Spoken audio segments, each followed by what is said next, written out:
his work is timeless, and that's why it remains with us, is because a good piece of writing is always a good piece of writing. My piece is taken from Great Expectations, and it's at the moment where Pip first meets Miss Havisham. You know, when you meet someone who is very eccentric or very different or very interesting to you, you sit there and you kind of analyse why they're interesting to you. And you pick up on all the little bits that make them different and the whole surrounding. That's all it is.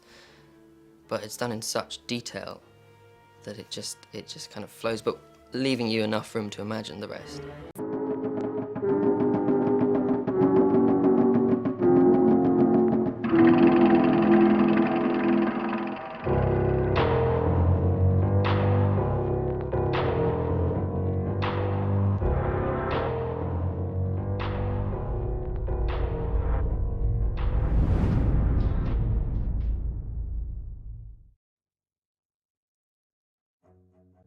In an armchair, with an elbow resting on the table, and her head held in that hand, sat the strangest lady I have ever seen, or shall ever see.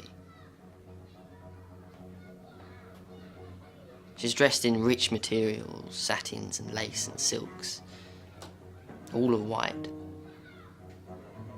And her shoes were white. She had a long white veil dependent from her hair.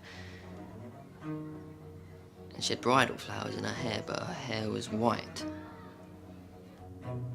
Some bright jewels hung on her neck and on her hands, and some other jewels lay resting on the table. Dresses less splendid than the dress she wore, and half-packed trunks scattered about. She hadn't quite finished dressing, for she had but one shoe on, the other was on the table next to her hand.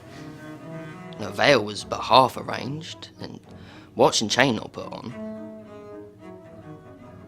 and some lace for her bosom lay with those trinkets, and with her handkerchief and gloves and some flowers and a prayer book all confusingly heaped around the looking glass.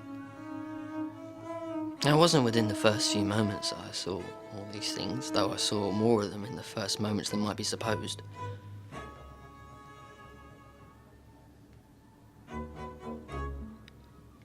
But I saw that everything within my view which ought to be white had been white long ago, and had lost all its lustre and was now faded and yellow.